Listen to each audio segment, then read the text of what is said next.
teman-teman dengan gampang ya kalau misalnya nanti berbicara terkait bagaimana menyusun menu, bagaimana menu yang baik buat diet, bagaimana kita makan yang dianjurkan. Nah, itu banyak aplikasi di Android, di Play Store ataupun di iOS ya, itu banyak ya. Tulis saja kalori meter atau kemudian healthy diet, itu keluar semua nanti ya. Kemudian ada lemak 20-20%, kemudian vitamin terutama di masa pandemi yang dapat meningkatkan imunitas itu ada A, C, D, E ya. Kemudian ada mineralnya yaitu selenium, seng, Zn, natrium dan kalsium seperti itu ya. Nah, di sini standar porsi makan ya. Ini dibikin ya.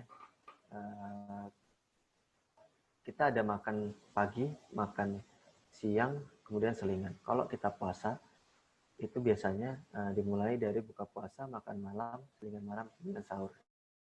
Ya. Tapi kalau kita di hari-hari biasa ya, itu sarapan pagi, kemudian selingan pagi, kemudian makan siang, selingan sore, makan malam seperti itu, atau makan sore seperti itu ya. Kurang lebih sama ya. Nanti bisa teman-teman sesuaikan ya. Kalau nanti di aplikasi itu dengan gampang mau pilih apa, nanti di situ ada kalkulatornya. Di situ nanti teman-teman udah sesuai belum? Misalnya satu kali makan ada sekitar 400 kilokalori ya. Nanti di situ pilihan makanannya juga sesuai apa belum. Biasanya makanan itu terdiri dari karbohidrat, protein hewani, protein nabati, buah, sayur, kemudian gula dan minyak. Gitu ya. Kurang lebih seperti itu. Proporsinya pada saat selingan mungkin bisa dengan buah aja, atau bisa dengan snack-snack ringan seperti snack manis, ataupun dengan kue-kue kering seperti itu ya. Nah, kalau kita berbicara tadi mungkin susah ya memahaminya. Ini pagi, siang, sore. Nah, ini ada cara gampangnya, yaitu pedoman makan ya, melalui isi piringku sekali makan ya, di mana kita dapat memilah-milah porsi makan kita ya, sesuai dengan pedoman yang ada seperti itu. Untuk kita memenuhi satu kali makan yang sehat ya, seperti itu. Jadi makanan pokok kurang lebih sekitar sepertiganya ya. Kemudian di sini ada sayuran juga ya. Bisa lihat teman-teman lihat di sini di gambar ya. Mau di sebelah kiri, sebelah kanan. Jadi makanan pokok ya, itu makanan pokok. Kemudian ada sayuran, kemudian ada buah-buahan, ada lauk pauk ya. Ini pedoman makan ukuran segitu. Jadi teman-teman bisa takar sendiri, mau diganti buah-buahannya lebih banyak dibanding sayuran. Oh, misalnya aku nggak terlalu suka sayur, aku lebih suka buah, boleh diganti. Ataupun enggak, itu bebas ya. Kemudian lauk pauk, yang penting ada lauk hewani, lauk nabati, itu terserah mau ikan, mau telur, mau ayam, mau daging, mau apa segala macam itu sama. Kemudian ada makanan pokok, jangan lupa ya. Seperti itu ya. Jadi di sini contoh misalnya makan siang ya. Kalau misalnya makan siang itu kalorinya relatif lebih tinggi dibanding makan pagi dan makan malam seperti itu ya. Kurang lebih biasanya kalau kita merencanakan menu karena aktivitasnya padat banget kalau di siang hari, pagi, siang, sore, seperti itu di cover di siang. Nah, itu kurang lebih sekitar 700 sampai 900 kalori sehari. Nah, di situ nasi dan penakarnya ya. Misalnya ada 150 gram nasi ya, 3 centong atau 1 piring nasi ya. Kemudian bisa juga nanti kentang ya, 3 buah, kemudian bisa pakai mie 1,5 gelas mie kering, nah seperti itu. Jadi 75 gram segala macam. Kemudian lauk pauknya bisa ikan ya, kemudian diganti telur juga bisa, dan lauk nabati ya, 2 potong lauk nabati. Teman-teman kalau misalnya lagi diet bisa mengurangi porsi makanan pokok ya, menjadi kurang lebih sekitar 1/4-nya dari makanan total, dan bisa ditambah lauk pauknya juga untuk meningkatkan. Kalau misalnya teman-teman lebih suka makan ayam 2 porsi itu is okay ya. Jadi asal ada beberapa bagian yang dikeluarkan ya, atau dikurangi. Kemudian sayuran juga 1 mangkok sedang, kemudian ada buah juga ya. Bebas buahnya, mau nanas, mau pepaya, mau wortel, mau dibikin jus juga is okay. Yang penting teman-teman tahu ya porsi makannya seberapa. Misalnya 1 kali porsi aku biasanya segini, kemudian ya teman-teman bisa tingkatkan lah kalau misalnya di masa pandemi ini untuk menjaga tubuh kita agar tetap fit gitu, ya.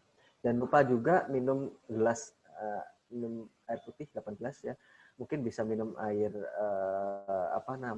ion yang mengandung ion, atau mungkin kalau misalnya teman-teman habis olahraga itu cocok, mungkin bisa lebih cepat memboosting tubuhnya untuk recovery ya, atau minum minuman manis setelah lelah berolahraga bisa recovery, Atau misalnya teman-teman puasa, buka puasanya langsung minuman manis itu boleh ya. Kemudian jangan lupa sebelum makan kita cuci tangan pakai sabun. Dan jangan lupa teman-teman melakukan aktivitas fisik 30 menit per hari ya. Minimal 30 menit, setengah jam bisa senam di rumah atau jogging di lapangan dekat rumah atau bersepeda ya. Next. Nah, ini minum ya.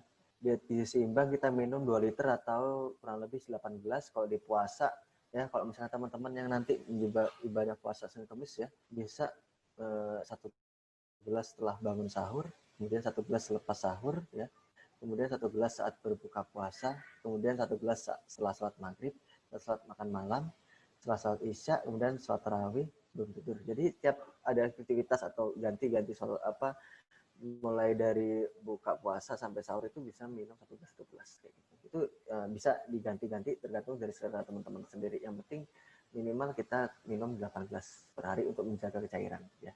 Jadi kenapa kita paling penting tentang hidrasi ini, banyak sih akibat ketika teman-teman nggak memperhatikan terkait hidrasi ini. Teman-teman kalau misalnya kurang minum ya, konsentrasinya berkurang ya, otomatis tubuh akan pusing ya, kemudian mata berkunang-kunang, kemudian kurang bergairah, kurang bersemangat ya untuk menjalani ya, rasa haus ya, seperti itu. Lama kelamaan akan juga kalau teman-teman sering kurang minum air putih ini, lama-lama akan mengganggu fungsi ginjal juga seperti itu, karena otomatis kita mengonsumsi makan atau kita beraktivitas berkeringat, keseimbangan cairan tubuhnya minus gitu ya, otomatis kerja ginjal atau kerja organ lainnya akan terganggu. Nah, itu akibatnya fatal. Makanya teman-teman penting untuk menjaga hidrasi tubuh kita. Next, kalau misalnya teman-teman nggak terlalu suka minum air putih ya, ada beberapa langkahnya atau tips-tips ya.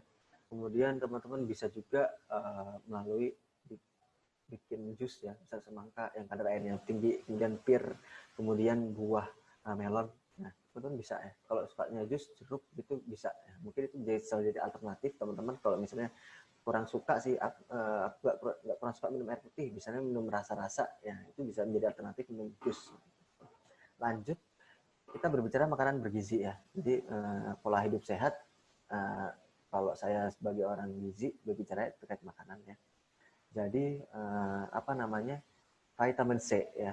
Yang pertama nih vitamin C ya. Vitamin C ini cocok banget buat meningkatkan imunitas tubuh karena dia kayak antioksidan juga ya. Antioksidan itu apa ya? Sesuatu zat yang dapat melawan dari oksidan atau oksidasi dalam tubuh. Kalau misal kita merokok atau kita menghirup asap atau kita bekerja di paparan yang lain, itu dapat menimbulkan zat-zat tertentu masuk dalam tubuh. Nah, otomatis itu kan menyebabkan timbulnya tubuh untuk melawan zat-zat tersebut. Kalau misalnya biasanya teman-teman tahu terkait kanker atau lain sebagainya, itu merupakan bagian dari oksidan tubuh yang masuk dalam tubuh. Oksidan dari luar yang masuk dalam tubuh. Nah, langkahnya apa? Yaitu dengan adanya kita mengonsumsi antioksidan ini untuk melawan mereka, itu untuk mengalahkan zat oksidan yang masuk dalam tubuh seperti itu ya. Nah, jadi penghambat alami pengambilan sel kanker. Ya, di sini kalau misalnya biasanya teman-teman untuk menghindari sakit flu atau gak enak badan, lebih banyak konsumsi vitamin C itu benar ya, karena fungsi vitamin C ini sebagai untuk melawan dari virus atau sebagai meningkatkan imunitas tubuh, itu gampangnya. Nah, di sini pernah dilakukan penelitian oleh orang China ya, di mana high dose of intervention ya, dengan dosis tinggi ya, diintervensi melalui tubuh kita itu dimasukkan vitamin C gitu, untuk mengembalikan kondisi tubuh ya.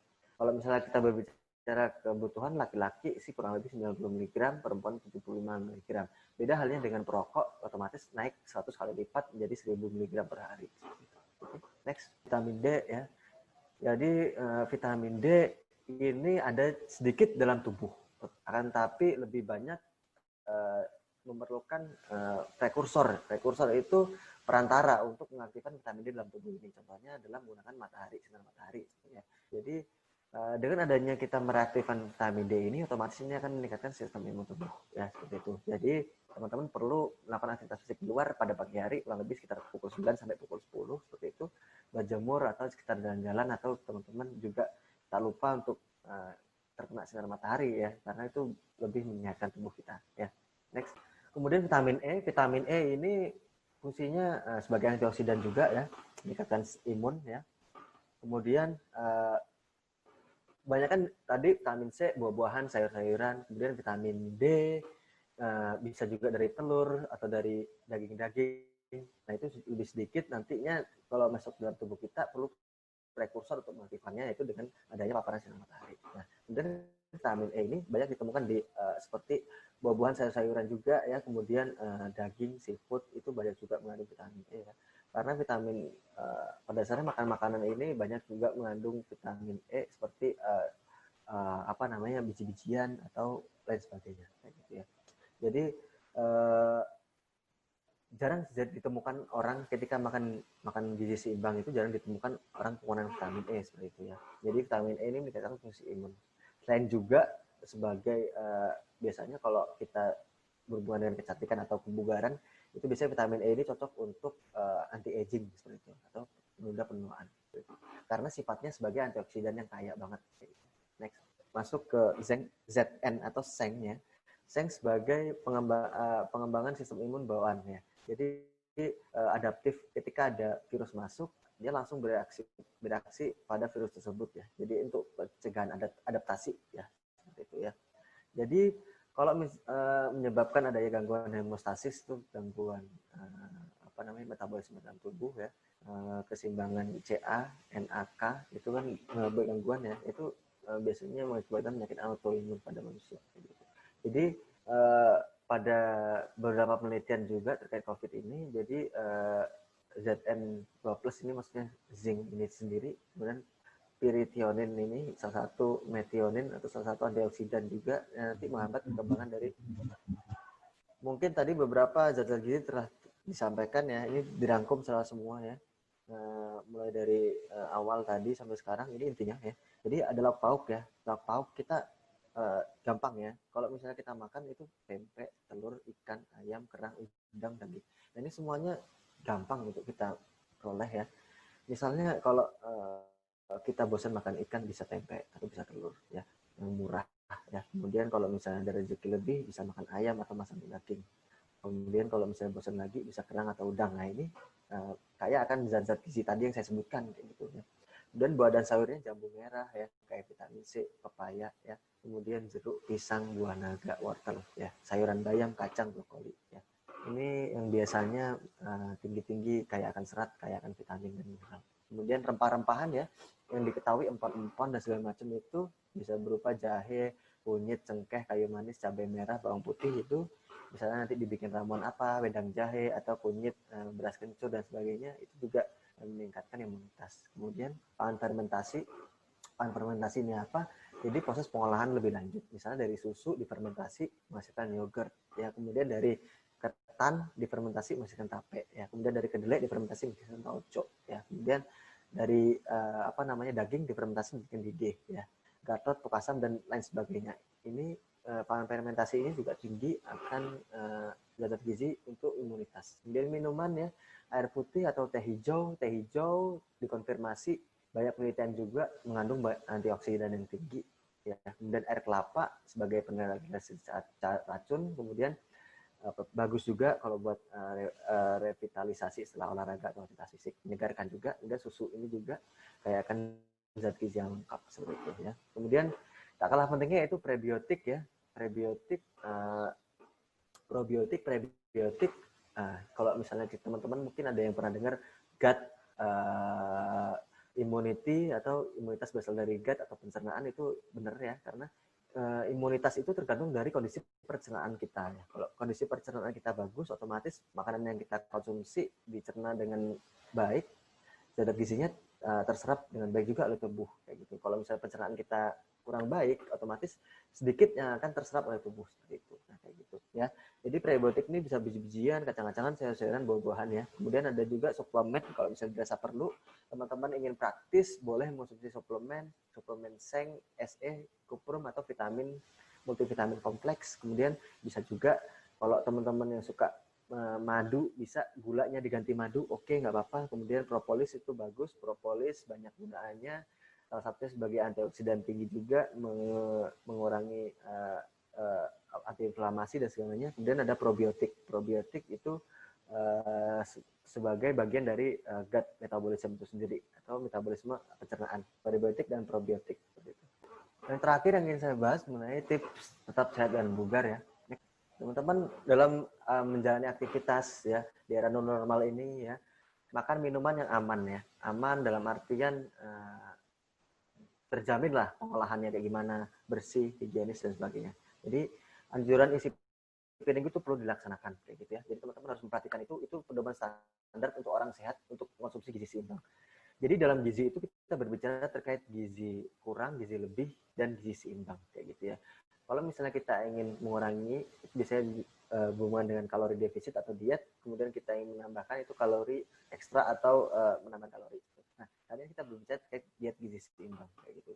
Meskipun dalam dunia gizi itu masih banyak juga ada diet paleo, kemudian diet Mediterranean diet, kemudian ada juga diet keto ya, atau kemudian diet detox, macam-macam penggunaannya ya. Tapi yang lebih dianjurkan untuk orang hidup sehat dan normal adalah diet seimbang ya. Jadi perbanyak konsumsi buah sayur, batasi konsumsi gula garam, aktivitas fisik ya, rutin olahraga, berat badan selalu dipantau ya, karena misal orang dengan tinggi 170 cm kurang lebih berat badannya normalnya adalah sekitar 65 atau 70 kg. Nah, itu perlu diketahui. Kemudian PHBS, pedoman hidup bersih dan sehat ya, cuci tangan, rajin cuci tangan, kemudian jaga kebersihan dan sebagainya. Kemudian istirahat cukup ya, istirahat juga dapat mempengaruhi imunitas tubuh ya. Di mana kualitas tidur yang baik ya, kualitas istirahat yang baik akan mempengaruhi keadaan imunitas seseorang kayak gitu ya. Kemudian beraktivitas di luar ruangan ya kurang lebih sekitar 30 menit ya. Kemudian kelola stres dan juga jaga kesehatan mental. Ini penting ya. Kalau kita stres, makin di rumah banyak tugas, banyak kerjaan ya, jangan sampai stres gitu ya. Teman-teman bisa menyelingnya dengan main games, kemudian nonton film, atau teman-teman bisa juga nonton podcast yang bermanfaat, atau nonton kartun, atau mungkin bisa mulai berkreasi, ikut-ikut lomba, banyak lomba-lomba juga kan, itu mungkin bisa menambah produktivitas teman-teman kalau di rumah kayak gitu. Kemudian tadi di rumah aja ya, kalau misalnya merokok mulai dikurangi kerokok. Kalau di luar negeri alkohol itu merupakan bagian dari hidup lifestyle mereka, mulai dikurangi konsumsi alkohol ya. Kemudian makanan sehatnya untuk imunitas tadi saya jelaskan mulai diterapkan ya. Kemudian aktivitas fisik olahraga ya. Kemudian kalau bekerja di rumah capek duduk mungkin bisa jalan-jalan, kemudian menyapu, bersih-bersih rumah, itu istilahnya ya. Kalau stres mungkin teman-teman bisa mulai mendekatkan diri, bersyukur sama Allah, berdoa, sholat dan sebagainya ya. Kemudian hobinya baca buku, bisa baca buku, dengerin musik ya. Kemudian kalau misalnya hobinya traveling, mungkin nggak bisa traveling ke luar negeri atau traveling ke daerah lain, mungkin bisa lihat videonya di YouTube ya, video live-nya gitu bisa jadi alternatif. Kemudian ikuti anjuran pemerintah, kemudian jangan berkerumun, kemudian tiap keluarga saling support atau saling support sama-sama kerabat dekat, itu penting ya. Kemudian jangan biarkan perasaan Anda itu menguasai Anda. Jadi teman-teman harus, ini diri aku sendiri, kesehatan aku, bukan orang lain yang menentukan tapi aku sendiri. Kemudian untuk aktivitas fisiknya ya, jadi fungsi imun ini ya, dipengaruhi beberapa aktivitas fisik. Ya. Jadi dengan adanya kita melakukan aktivitas fisik ini bisa menurunkan risiko ya, jadi infeksi pada pernapasan kayak gitu ya. Karena dengan adanya olahraga, aktivitas, maka VO2 max dalam tubuh ini akan bertambah dalam paru-paru sebenarnya. Dengan banyaknya oksigen di dalam paru-paru, otomatis nanti akan lebih mudah untuk mengikat zat-zat gizi yang kita serap, kita bakar, penyebaran zat gizi dalam tubuhnya lancar, sehingga imunitas tubuh akan terjaga, kesehatan juga akan terjaga. Kemudian dengan adanya intensitas yang moderat atau intensitas yang sedang ya, kayak gitu, moderat, sedang, atau common ya. Jadi ini bisa meningkatkan sistem imun ya. Jadi aktivitas yang sedang gitu ya. Jadi dapat juga sebagai salah satu kiat untuk meningkatkan atau mengurangi infeksi pada saluran pernapasan. Kemudian teman-teman lebih dianjurkan untuk menghindari high intensi ya. Jadi karena di masa-masa pandemi gini teman-teman sudah lama di rumah ya, otomatis nggak bisa langsung kita high intensity. Kita juga bisa mulai dengan sedentary atau moderate intensitasnya ya. Lama-kelamaan mungkin nanti teman-teman bisa mulai dengan intensitas yang tinggi juga ya. Begitu pula dengan puasa, teman-teman jangan dipaksakan ketika puasa teman-teman nanti langsung berolahraga ya. Itu jangan, tapi olahraga bisa dilakukan mungkin setelah sahur ataupun setelah berbuka. Next. Ini apa namanya, salah satu rangkuman ya, Bapak ambil dari luar negeri ya, pedoman dari luar negeri ya, jadi WebMD ya. Di sini ada tips to strengthen your immune system ya. Jadi add fruits and veggie ya. Jadi konsumsi buah dan sayur. Dari awal selalu ditekankan konsumsi buah dan sayur kaya vitamin dan mineral ya. Build your social network, networking, kita bisa sharing-sharing dengan orang lain. Dan mungkin orang lain punya pengalaman lebih, kita juga bisa tahu berbagai pengetahuan ya. Kurangi alkohol ya. Good night sleep, tidurnya cukup ya. Kemudian selalu cuci tangan ya. Dikurangi merokok, karena merokok sangat-sangat mempengaruhi terhadap pernapasannya atau dapat menyebabkan penyakit-penyakit banyak di dalam tubuh. Kemudian jadi kita harus selalu mencari informasi terkait suplemen ya, atau obat-obat herbal ya. Jadi selalu happy ya, jangan lupa happy, bercanda, mungkin ketawa yang macam ya. Kemudian stay positif ya. Jadi lebih banyak melakukan aktivitas fisik atau olahraga, kemudian find a furry friend. Mungkin bisa kita cari teman-teman yang bisa menemani kita supaya happy ya. Bisa itu hewan peliharaan atau hobinya koleksi burung atau bikin aquascape. Ya, itu bisa jadi satu pilihan ya. Atau teman-teman biasanya hobinya memelihara ikan atau memelihara kucing, memelihara anjing atau sebagainya, itu bisa juga jadi alternatif ya. Minum air, good diet ya.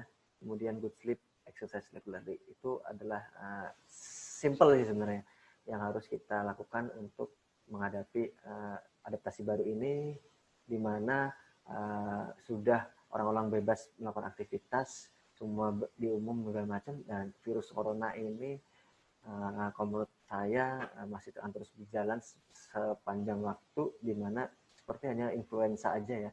Jadi di mana orang yang imunnya kurang bagus itu akan tertular, tapi ketika imunnya bagus, insya Allah virusnya akan tidak reaktif seperti itu. Ya, next. Oke, terima kasih. Ini mungkin bisa kalau misalnya ingin konsultasi lebih lanjut atau mungkin nanti ada keluhan atau segala macam, bisa hubungi di Instagram @farudinperdana, bisa juga di email, kemudian bisa juga di WA ya. Mungkin nanti teman-teman bisa membagikan filenya kepada teman-teman yang lain. Monggo silakan, ini bisa dibuat. Baik, Pak. Oke. Sedikit saja akhir kata untuk lebih lanjut bisa lewat pertanyaan, kita bisa interaktif bertanya atau diskusi ya. Ya. Ya, baik, kepada para penanya, ini di chat ini belum ada listnya ya. Tapi mungkin bisa langsung on mic aja sekarang, kalau misalkan langsung ada pertanyaan. Mungkin yang tadi bisa di-highlight adalah selain physical health, kita juga harus memperhatikan mental health ya Pak. Betul ya Pak? Betul sekali. Terus tadi sarannya, tadi ada have a laugh, jadi ketawa terus, tapi jangan ketawa sendiri, gitu kan. Seperti itu. Nih, buat teman-teman, kesempatan Mas nih buat konsultasi masalah misalkan keseimbangan gizi teman-teman, atau mungkin ada yang lagi diet di masa pandemi, baiknya kayak gimana gitu. Contohnya saya mungkin. Atau ada teman-teman yang lain gitu yang berniat mau diet, Pak, yang baik tuh kayak gimana sih di masa pandemi tapi gizinya tetap seimbang kayak gitu. Silakan untuk teman-teman dipersilakan untuk bertanya. Ya, silakan. Tanya langsung aja, nggak apa-apa. Ini kayak kuliah aja ya, maksudnya. Iya, betul. Interaktif aja. Iya, betul. Interaktif. Langsung on mic-nya aja. Langsung tanya aja. Langsung tanya. Mungkin dari teman-teman panitia juga mau mulai, biar teman-teman yang lain nggak canggung gitu, bisa. Oh iya, boleh dari teman-teman panitia, teman-teman saya perlu disebutkan satu-satu. Oke, kalau nggak ada, dimulai dari saya dulu deh, Pak. Boleh tanya ya, Pak? Iya. Ya, oke, Farida Oktavia dari jurusan Teknik Kimia, Pak. Iya. Nah, kemarin saya sempat baca postingan salah satu teman saya bahwa ada makanan spesifik yang meningkatkan imunitas. Di antaranya itu ada, katanya tuh ada adas bintang, terus ada bawang putih, jahe, apakah itu benar? Dan juga kira-kira ada kandungan aktif apa di dalamnya, dan yang paling penting itu adalah tips pengolahannya Pak gitu. Karena kan kita di rumah gitu, tips pengolahan sederhana sehingga si kandungan aktifnya ini tidak rusak itu seperti apa ya Pak baiknya? Oke. Terus sekali pertanyaannya Mbak Oki Farida. Teknik kimia ini sebenarnya related ya dengan Iya, Pak. kalau ilmu gizi, teknik kimia, teknologi pangan ya. Karena ada salah satu bagian di teknik kimia itu yang food beverage ya. Jadi beberapa teman Bapak juga alumni teknik kimia bekerja di food beverage industry ya. Iya. Nah, seperti kita ketahui, kalau misalnya kayak semacam apa namanya herbal kayak gitu, herbs ya, bisa disebutnya herbal atau kalau di divisi kesehatan itu ada dengan namanya obat tradisional. Gitu. Tradisional itu misal dari apa namanya pangan-pangan atau tumbuhan-tumbuhan yang bisa dikelola. Nah, itu kenapa kalau misalnya jahe, bawang putih segala macam itu dapat meningkatkan imunitas ya? Ya karena mereka mengandung beberapa zat gizi seperti antosantin atau bisa kalau misalnya gampangnya itu antioksidan Iya. seperti yang dapat meningkatkan booster imun tubuh kayak gitu ya. Nah, pengolahannya gimana ya? Pengolahannya sama halnya dengan pengolahan makanan lainnya ya. Untuk pengolahan bahan makanan ini, kalau misalnya kita menggunakan konsumsi langsung, itu nggak mungkin ya kita konsumsi jahe langsung bawang gimana nggak mungkin, karena itu nanti rasanya berbeda ya. Nah, kan, tapi kita juga bisa dilewat padang jahe dicampur yang lain-lainnya ya dengan air hangat seperti itu. Nah, kalau kita mengolah sama halnya dengan mengolah sayuran ya, usahakan jangan terlalu lama sayuran atau bahan makanan ini terpapar oleh panas. Nah, kenapa? Karena dengan halnya namanya air ya, air yang menguap ya, itu merupakan uap air itu bagian dari air juga gitu. Nah, sementara zat-zat gizi ini terikat di molekul-molekul air. Nah, kalau misalnya terlalu lama ya, molekul airnya akan hilang ya. Zat gizinya juga akan ikut hilang seperti itu. Bisa dengan air yang hangat ya, kemudian teman-teman mungkin dihancurin sedikit baru dicampur, bisa juga tambahin gula atau madu, itu lebih menyehatkan kayak gitu. Terus beberapa perusahaan juga telah mengolah makanan tersebut yang menjadi produk yang siap saji, jadi itu ya karena itu processing teknologi ya, sehingga meminimalisir terjadinya kehilangan zat gizi. Adapun kalau misalnya dilakukan processing teknologi sehingga zat gizinya hilang ya, itu biasanya ditambahkan zat gizi esensial atau biasanya ditambahkan sehingga zat gizinya itu kembali gitu ya. Jadi ada semacam zat gizi sintetis yang diolah sendiri dan khusus ditambahkan di produk-produk. Karena kalau pengolahan misalnya dibikin serbuk atau dibikin yang lain itu akan merusak tekstur dari suatu bahan pangan ya. Makanya diperlukan ketika menjadi suatu serbuk atau segala macam ditambahkan juga serbuk-serbuk zat gizi sebelumnya. Itu untuk mengembalikan kandungan zat gizi. Mungkin seperti itu. Mungkin kalau misalnya teman-teman itu kayaknya cuma kepercayaan aja sih makan kayak gitu. Nah, tapi dari segi uji klinis atau segi bidang ilmu sudah banyak dibuktikan dengan hasil ilmiah di mana beberapa makanan tersebut dapat meningkatkan imunitas. Oke, ada yang tanya lagi? Ya, terima kasih Pak atas jawabannya. Yang lain gimana teman-teman? Oh, cek sound dulu deh. Ini harus di absen apa satu-satu. Teman-teman. Ya, Mas Vicky ada pertanyaan. Mbak Devi. Ini ada 37 peserta ya mungkin. Ya, partisipannya. Mas Mungkin, Praja, Mas Aldi. tanya aja, mungkin teman-teman, Pak ini gimana sih Pak? Saya kok banyak makan nih. Saya bingung nih Pak, nggak lama-lama nggak nafsu makan, mungkin bisa sharing. Kalau misalnya teman-teman menemukan suatu hal yang kejanggalan bisa didiskusikan di sini. Ini Pak saya Pak, nanya. Gimana nih? Nanya. Ya monggo yang menanya. Nah, dipersilakan teman-teman yang mau bertanya. Sekalian konsultasi apa sekarang? Nggak apa-apa.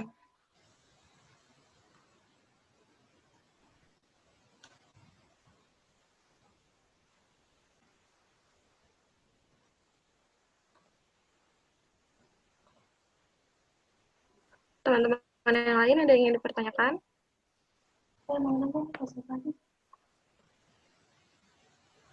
Mau bertanya dong?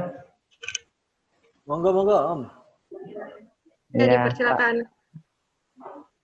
Dinyalain dulu. Videonya lain nggak apa-apa. Ya. Saya ingin bertanya Pak untuk Mana? masalah gizi ini kan Siapa? kalau Siapa kita namanya? misalkan Mas Ugi namanya Pak, Nugraha. nama saya Nugraha Betabang. Ya, Nugraha Ugi. Ya. Ya.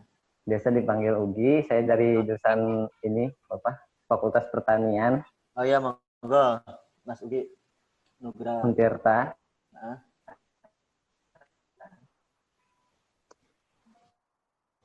silakan Mas. Gitu. Baik nggak sih Mas sebenarnya atau ada anjuran sendiri untuk memakan makanan mie instan gitu untuk tubuh kita apakah baik atau tidak terlalu sering gitu memakan mie instan Manisan, apa manisan? seperti itu Pak Mie mungkin instan. apa bisa memperbaiki mie instan Pak? Mungkin karena di rumah saja Oh, gitu ya. ya Pak. Iya biasanya kalau di rumah kan nggak ada makanan segala macam susah Ya. keluar kita mie instan gitu. Oke. Itu sih Pak. Ya. Ya, terima kasih Mas Ugi. Ya Mas Ugi, gini. Jadi mie instan ya sebenarnya kalau banyak yang bilang itu buruk, enggak juga nggak buruk-buruk banget ya. Karena kita mie instan itu kandungan karbohidrat itu penting. Yang kurang dari mie instan itu adalah lauk pauknya ya, protein, sayurannya kan nggak ada ya. Terus vitamin mineralnya kurang ya. Otomatis kita juga perlu ya. Akan tapi kita perlu perhatikan bahwa kita harus membatasi konsumsi mie instan itu. Kenapa? Karena dia tinggi akan natrium ya, garam. Ya, garamnya tinggi, natriumnya tinggi karena dia MSG. MSG itu sebenarnya nggak buruk-buruk banget kok, karena ada MSG itu monosodium glutamat ya. Glutamat artinya glutamin, glutamat itu adalah bagian dari protein seperti itu. Tapi tubuh kita itu hanya memerlukannya sedikit gitu. Otomatis kalau kita berlebihan mengonsumsinya itu juga nggak baik ya gitu ya.